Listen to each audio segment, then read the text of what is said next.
For roughly 1,000 years, across the fields and villages of medieval Europe, the vast majority of the human population lived and worked and died without leaving a single written record of what they ate for dinner. We know the names of kings, we know the accounts of monasteries, we know, in extraordinary detail, what a 14th century earl served at his autumn banquet: 3.8 pounds of assorted meats per guest, plus bread, plus wine. But the people who actually grew that food, who plowed the fields and hauled the grain, and kept the entire feudal machine running on the raw output of their bodies, those people left almost nothing behind. Almost nothing except their bones. And their bones tell a story that rewrites nearly everything we assume about medieval survival. The popular imagination often paints the medieval peasant as a wretched figure hunched over a bowl of gray slop, starving between beatings, lucky to reach 30. The reality was more complicated, more brutal in some ways, and more ingenious in others. Because the question at the heart of peasant existence was not whether life was hard, it was. The question was how a human body, fed on what seems to us like impossibly little, could sustain decades of physical labor that would break a modern athlete in a week. The answer begins with bread. Grain was the foundation of medieval life in a way that is difficult for a modern person to fully grasp. In early 14th century England, cereals, wheat, rye, barley, oats, provided between 65 and 70% of total caloric intake, even among the nobility. For peasants, that proportion was higher. A reasonably prosperous English peasant in the 1300s consumed somewhere between 2 and 3 pounds of bread every single day, not the light, airy wheat loaves we picture today. This was dense, dark, coarse bread made from rye or barley or a rough mixture of whatever grain was available, baked not at home but at the Lord's communal oven, because baking at home was in many manners forbidden. The Lord owned the oven, you paid to use it. Alongside bread sat pottage, a thick stew that was less a recipe than a survival system. A single iron cauldron hung over the hearth, filled with water or bone broth, and into it went whatever the garden and the season provided: cabbage, leeks, onions, turnips, parsnips, peas, beans, and whatever herbs grew in the cottage plot. Parsley in England, nettles in Ireland. Even the pot simmered for days. New ingredients went in as old portions came out. The stew was never truly finished and never truly started. It simply existed, a perpetual source of calories ladled onto a slab of stale bread, called a trencher, which served as both plate and final course. Records from Beaulieu Abbey in 1270 list the daily allowance for lay gardeners: 1 convent loaf, a gallon of good ale, and 4 bowlfuls of pottage. That was not poverty. That was a system. But bread and pottage alone do not explain how a medieval body sustained 12-hour days behind an ox-drawn plow. The missing variable, the one that modern nutritionists find most surprising, was ale. Medieval ale was not what we think of as beer. It was thick, cloudy, unfiltered, barely alcoholic, perhaps 1 or 2%, and extraordinarily rich in carbohydrates. It was closer to liquid porridge than to anything served in a modern pub, and it was consumed in quantities that seem almost absurd by contemporary standards. A gallon a day was not unusual for a working man. Polish peasants reportedly drank up to 3 liters daily. Monks at Westminster Abbey received a personal allowance of 1 gallon per day. At those volumes, ale was not a beverage, it was a food group. A single gallon of medieval small beer could deliver well over 1,000 calories, roughly the equivalent of an entire modern meal, along with B vitamins from the fermented grain, and a modest antiseptic benefit that made it safer to drink than the local water supply, which was frequently contaminated. The combination of dense rye bread, perpetual pottage, and an ocean of low-alcohol ale created a caloric intake that modern estimates place between 2,500 and 4,000 calories per day for a working peasant male. The body needed every one of them. The rhythm of medieval labor was not constant. It was violently seasonal. During planting and harvest, spring through early autumn, peasant families worked from sunrise to sunset, which in an English summer could mean 16 hours of available daylight. Not all of those hours were spent in continuous exertion. There were breaks for meals, for rest, sometimes for an afternoon's sleep. But the core labor was relentless, plowing with heavy wooden or iron-tipped plows pulled by oxen across uneven ground. sowing seed by hand across acres of open field, reaping grain with sickles and scythes, binding sheaves, threshing with flails. A single team of oxen could plow roughly 1 acre per day, a unit of measurement that literally derives from the amount of land an ox team could turn over between dawn and dusk. This was not solitary work. Entire families labored together. Children as young as 7 or 8 were put to work scaring birds from the crops, herding livestock, gathering firewood. Women bore the double burden of field work during peak season and year-round domestic labor, cooking, spinning wool, brewing ale, fetching water, tending to dairy animals that had to be milked every morning regardless of weather or feast day or plague. The cow did not observe Sundays, but winter brought a dramatic change of pace. With the ground frozen and no crops to tend, the workload collapsed. Peasants spent the cold months indoors, repairing tools, mending fences, chopping wood, tasks that were physical but far less grueling than the harvest. The church calendar amplified this seasonal ebb. Religious feast days, saints' days, and mandated holidays meant that a significant portion of the year was, in theory, labor-free. Estimates vary widely. Economist Juliet Shore calculated that 13th century English peasants may have worked as few as 150 days per year during periods of high wages, while other historians argue the true figure was closer to 250. The reality is that formal wage labor and household subsistence work were different things. You might not plow on a saint's day, but the chickens still needed feeding, the ale still needed brewing, and the pottage still needed stirring. And then there were the days when the body worked, but was barely fed at all. Yes, the medieval church did not merely regulate belief, it regulated the stomach.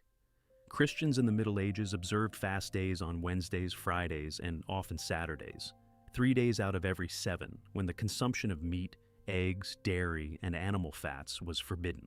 On top of this weekly rhythm came the longer fasts, the 40 days of Lent, the weeks of Advent, the vigils before major feast days.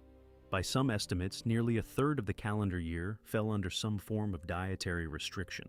On the most severe fast days, food was limited to a single meal, taken after sunset. By the 8th century, that timing had been relaxed to mid-afternoon. By the 14th century, a small evening collation was permitted alongside the midday meal. But the restrictions on what could be eaten remained strict for centuries. No flesh of warm-blooded animals, no milk, no butter, no cheese, no eggs. For the wealthy, this meant elaborate fish banquets and almond milk substitutes. For the inland peasant, it meant weeks of salted herring, thin pottage, and bread. A 15th century English schoolboy captured the misery with striking honesty in a personal notebook, complaining that weeks of nothing but salt fish during Lent had generated so much phlegm that he could scarcely speak or breathe. The church recognized the impossible burden this placed on working bodies. Thomas Aquinas himself argued that children, the elderly, travelers, and laborers should be exempt from fasting. But in practice, the exemption was unevenly applied. You could be caned or whipped for eating meat on a fast day. And all of this occurred while many churchmen themselves lived in extraordinary comfort.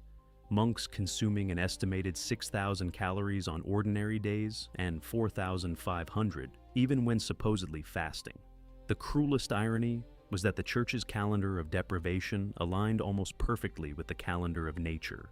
Lent began in late winter and stretched into early spring, precisely the period the English called the Hungry Gap.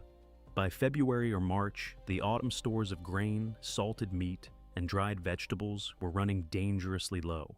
The new crops had not yet sprouted. The ewes had not yet given birth. The cow, if she had not been slaughtered for winter meat, was likely dry. What the church framed as spiritual discipline was, for most peasant families, simply the reality of seasonal scarcity given a religious name. Nick, you fasted in March not because you chose to, but because there was very little left to eat. This was the razor's edge of medieval nutrition. In good years, when harvests were strong and stores lasted, the peasant diet was more than adequate. Modern analyses rate it surprisingly well by nutritional standards: high in fiber, low in processed sugar, rich in complex carbohydrates, supplemented by seasonal vegetables and occasional protein from eggs, cheese, and whatever small game or fish the Lord permitted.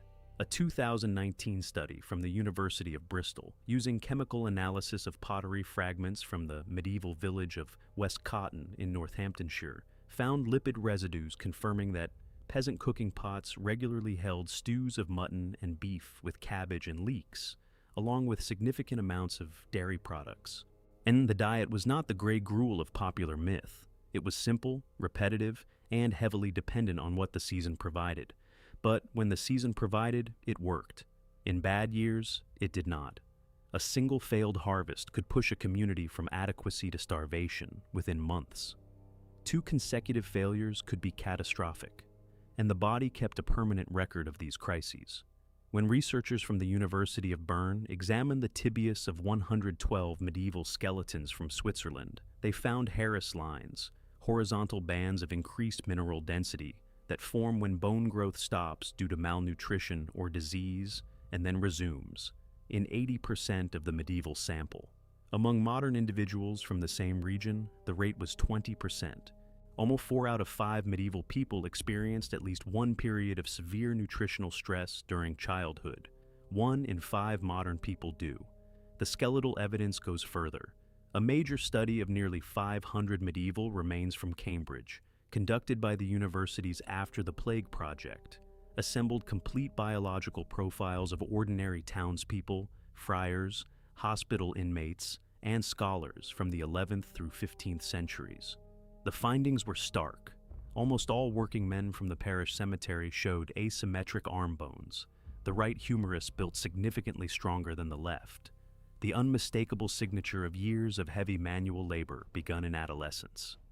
Roughly 32% of all individuals examined showed evidence of at least one healed fracture.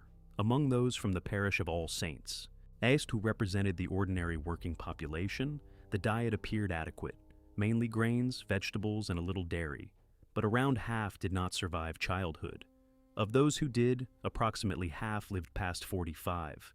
The few men in the sample who had symmetrical arm bones, good nutrition, and no signs of chronic labor turned out to be almost certainly early university scholars, men who earned their living with their minds rather than their muscles.